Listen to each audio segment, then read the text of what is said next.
Hello दोस्तों, कैसे हैं आप सब। तो चलिए आज की कहानी स्टार्ट करते हैं। पूजा किचन में अमन के टिफ़िन की तैयारी कर रही थी। तभी रूम से अमन जोर जोर से पूजा पूजा कर कर चिल्लाने लगा। पूजा जल्दी से गैस बंद करके रूम की ओर भागी तो अमन ने जोर से कहा कि मैंने तुमसे कहा है ना कि जब भी मैं तुम्हें आवाज़ लगाऊं तुम तुरंत मेरे सामने हाजिर हो जाओ। तो पूजा ने कहा कि वह बस मैं टिफ़िन की तैयारी कर रही थी इसलिए मुझे लेट हो गया। तो अमन ने कहा कि आइंदा से ऐसी गलती नहीं होनी चाहिए और यह लो मेरा शर्ट और इसे अच्छे से इस्त्री कर दो। पूजा अमन की शर्ट इस्त्री करने लगी। अमन बाथरूम में नहाने के लिए चला गया। बाथरूम से उसने फिर पूजा को आवाज़ लगाई कि तुम मेरा टॉवेल बाथरूम में क्यों नहीं रखती, और वह टॉवेल मांगने लगा। पूजा ने उसे टॉवेल दिया और जैसे ही वह वापस आने लगी तो पलंग का एक कोर उसके पैरों में लग गया, जिससे उसे बहुत जोर से दर्द हुआ और उसका चेहरा सफ़ेद पड़ गया। फिर उसकी नज़र शर्ट पर गई। शर्ट का एक हिस्सा जल चुका था। अब तो उसके हाथ पैर दोनों ठंडे हो गए, क्योंकि उसे पता था कि अगर अमन यह जली हुई शर्ट देखेगा तो वह उसका क्या हश्र करेगा। अमन बाथरूम से निकलकर जब पूजा से शर्ट मांगता है तो पूजा ने जैसे ही कहा कि आपकी शर्ट थोड़ी जल चुकी है तो अमन ने उसे जोर से गुस्से में चिल्लाते हुए कहा कि तुमने एक शर्ट भी ढंग से इस्त्री नहीं होती क्या। वह मेरी फेवरेट शर्ट थी, अब क्या तू मुझे फिर से वह शर्ट लाकर देगी। तो पूजा ने कहा कि वह मेरे पैर में थोड़ा पलंग का कोर लग गया था, जिसके कारण मुझे दर्द होने लगा और मैं थोड़ा देर पलंग पर बैठ गई, तभी शर्ट जल गया। तो अमन ने कहा कि अपनी गलती को मानना सीख, ना कि एक्सक्यूज़ देना। इतने में ही अमन की भाभी रूम में आई और जले हुए शर्ट को देखकर समझ गई कि आखिर माजरा क्या है। तो उन्होंने कुटिल मुस्कान के साथ कहा कि अगर देवर जी आपकी शादी मेरी छोटी बहन से हो जाती तो आज आपको यह सब दिन नहीं देखना पड़ता, और वहां से चली गई। पूजा को भाभी के यह शब्द तीर की तरह चुभे और उसने भाभी के जाने के बाद अमन से कहा कि आप मुझे धीरे से भी यह बात कह सकते थे, इतना चिल्लाने और गुस्सा करने की ज़रूरत नहीं थी। तो अमन ने कहा कि अब तू मुझे सिखाएगी कि मुझे तुझसे किस तरह बात करनी है और कब और कैसे बात करनी है। तो पूजा ने कहा कि मैं आपकी पत्नी हूँ तो थोड़ा सम्मान तो मैं भी डिजर्व करती हूँ। इतना बोलते ही अमन उसका बाल पकड़कर उसे लगातार थप्पड़ मारने लगा। इतने में ही पूजा का 5 साल का बेटा रूम में आ गया और वह रोते हुए अपने पापा को कहता है कि पापा प्लीज़ मम्मी को मत मारिए, मम्मी को बहुत दर्द हो रहा होगा। तो अमन विवान से कहता है कि तेरी माँ के जैसे ही तेरी भी अब जबान चलने लगी, रुक अभी तुझे ठीक करता हूँ। जैसे ही अमन ने उसे मारने के लिए एक हाथ उठाया वैसे ही पूजा ने उसका हाथ पकड़ लिया और कहा कि खबरदार, अगर मेरे बेटे को हाथ लगाया तो मुझसे बुरा कोई नहीं होगा। तो अमन पूजा का गुस्सा देखकर शांत हो गया और अलमारी से दूसरा शर्ट निकालकर पहन लिया और तुरंत ही ऑफिस के लिए निकल गया। पूजा विवान को गोद में लेकर फूट फूट कर रोने लगी और उस मनहूस दिन को याद करने लगी जब उसके चाचा चाची ने उससे पीछा छुड़ाने के लिए उसे अमन के पल्ले बांध दिया था। उसे लगा कि माँ बाप का प्यार तो कभी मिला ही नहीं, चाचा चाची के घर में एक नौकरानी बनकर रही। चलो अब शादी होने के बाद मेरा दिन बदल जाएगा। पर यहाँ पर सास ससुर तो अच्छे थे, पर पति का स्वभाव धीरे धीरे उसके सामने आया। अमन के बाहर बहुत सारे अफेयर थे। अमन के पापा जब तक जिंदा थे उनके डर से उसने पूजा के साथ अच्छा व्यवहार किया, पर उनके जाते ही वह अपने असली रंग में आ गया। पूजा जब अमन की बातें अपनी सास के साथ करती तो दमयंती जी सीधा बोलती कि बहुपति पत्नी के बीच की बातें ऐसे किसी तीसरे के सामने नहीं करनी चाहिए, इससे अच्छा खासा रिश्ता भी खराब हो जाता है, और वह चुप हो जाती।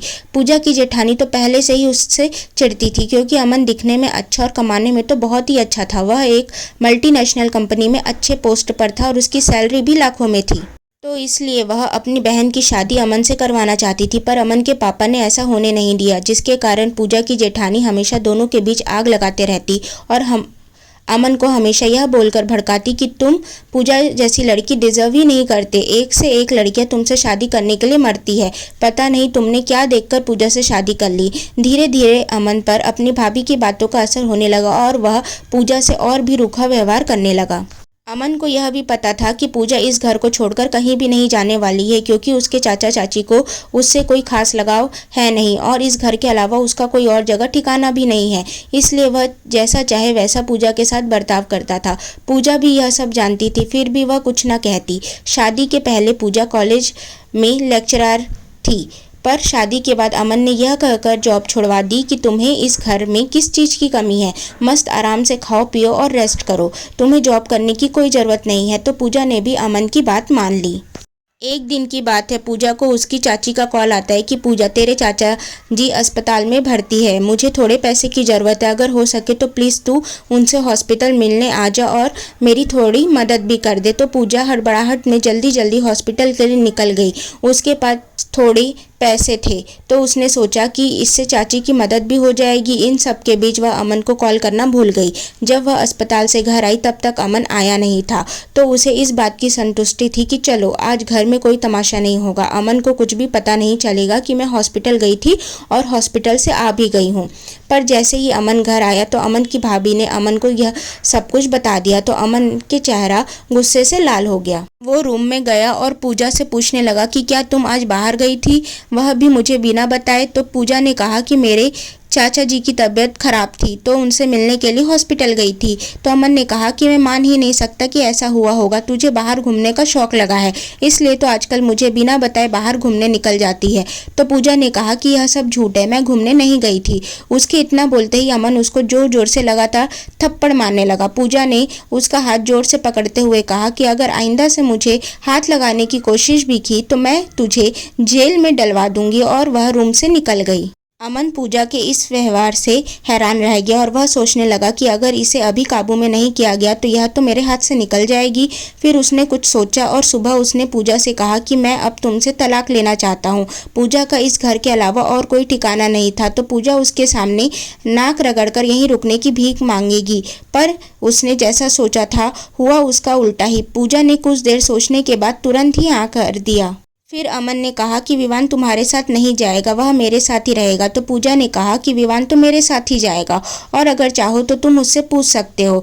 तो जब अमन ने विवान से पूछा कि तुझे मम्मी चाहिए कि पापा, तो विवान ने सीधा कहा कि मैं मम्मी के साथ ही रहूँगा। फिर अमन ने कहा कि तू अभी अपने बेटे को अपने साथ ले जा, पर कोर्ट में तो इसकी कस्टडी मुझे ही मिलेगी, क्योंकि तो जैसे बेरोजगार औरत को कोई भी बच्चे की कस्टडी नहीं देगा। पूजा उसकी बातों का उत्तर दिए बिना ही अपना सामान पैक करने लगी और कुछ देर बाद ही उसके घर से निकल गई। अमन के घर से निकलकर पूजा थोड़ी दूर ही एक मंदिर में जाकर बैठ गई, जहां वह भगवान के सामने गिड़गिड़ाने लगी कि भगवान आप ही मुझे कोई रास्ता दिखाइए जिससे कि मैं अपने बेटे को एक अच्छा भविष्य दे सकूं, और फूट फूट कर रोने लगी। तभी उसे अपनी एक कॉलेज फ्रेंड का नाम ख्याल में आया जो उसके साथ ही कॉलेज में लेक्चरर थी। तो सबसे पहले उसने अपने मोबाइल में उसका नंबर खोजा, फिर उससे कांटेक्ट किया और उसने उसे उसी मंदिर में मिलने बुलाया जहां पर वह थी। रितु के आते ही पूजा ने उसे सारी बात बता दी। तो रितु ने कहा कि तू सबसे पहले मेरे साथ घर चल, फिर वहां पर हम बाकी की बातें करते हैं। फिर तीनों रितु के घर के लिए निकल पड़े। घर पहुंचते ही रितु ने पूजा से कहा कि सबसे पहले तो तू रोना बंद कर और सुन, यह ले लैपटॉप पर एक अपना अच्छा सा रेज्यूमे तैयार कर और अपने सारे डॉक्यूमेंट्स ऑनलाइन डाउनलोड कर ले, जिससे कि तुझे थोड़े ही दिन में जॉब मिल जाएगी। तू एक पढ़ी लिखी इंडिपेंडेंट लेडी है, तुझे इस तरह रोने की कोई ज़रूरत नहीं है।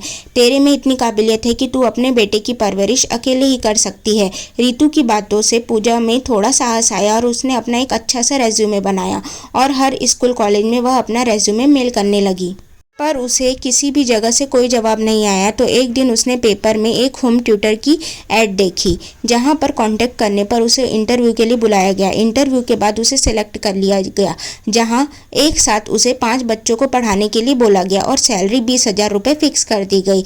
तो उसने बंगलो के ही सर्वेंट क्वार्टर में एक रूम बच्चों के पेरेंट्स से कहकर रहने के लिए मांग लिया, जिससे उन्हें भी कोई आपत्ति नहीं थी। धीरे धीरे पूजा ने आसपास के 3 घर में ही होम ट्यूटर की जॉब ढूंढ ली। अब हर महीने वह लगभग 50,000 कमाने लगी। उसने एक फ्लैट लोन से ले लिया और धीरे धीरे उसमें ज़रूरत का हर सामान जोड़ लिया। इधर पूजा के अमन की ज़िंदगी से जाने के बाद अमन की ज़िंदगी तो जैसे पूरी तरह बदल ही गई। उसका किसी भी काम में मन नहीं लगता, उसे ना घर में टाइम पर खाना मिलता, ना ही कोई काम समय पर होते। धीरे धीरे वह परेशान रहने लगा, जिससे उसका काम में मन नहीं लगता, जिसके कारण उसे जॉब से निकाल दिया गया। फिर उसने एक दूसरी जगह कम सैलरी में जॉब करना स्टार्ट कर दिया। हर कोर्ट में अमन और पूजा की तलाक और विवान की कस्टडी का केस चल ही रहा था। लास्ट हायरिंग में जब जज ने विवान से पूछा कि तुम्हें किसके साथ रहना है, तो विवान ने सीधे कहा कि मुझे अपनी मम्मा के साथ रहना है, और जज के पास कोई रीज़न ही नहीं था पूजा को विवान की कस्टडी ना देने का, क्योंकि अब पूजा अच्छा कमा रही थी, उसके पास खुद का घर था और वह विवान को भी एक अच्छे स्कूल में पढ़ा रही थी। इधर अमन को लग रहा था कि पूजा उसके पास वापस लौट आएगी, पर पूजा ने ऐसा नहीं किया। पूजा और अमन का तलाक हो गया और विवान की कस्टडी पूजा को मिल गई। अमन को अब पछतावा हो रहा था, वह पछतावे की आग में जल रहा था, तो उसने पूजा के घर का पता ढूंढा और वह उससे माफ़ी मांगने के लिए उसके घर पर पहुंच गया, जहां घर को देखकर ही वह आश्चर्यचकित रह गया, क्योंकि घर भले ही छोटा था पर वह पूरी तरह से सुव्यवस्थित था। उसमें ज़रूरत का हर सामान था। वैसे भी पूजा एक समझदार और घर को लेकर चलने वाली लड़की थी, तो उसने पूरा घर और अपना काम बहुत अच्छे से संभाल लिया था।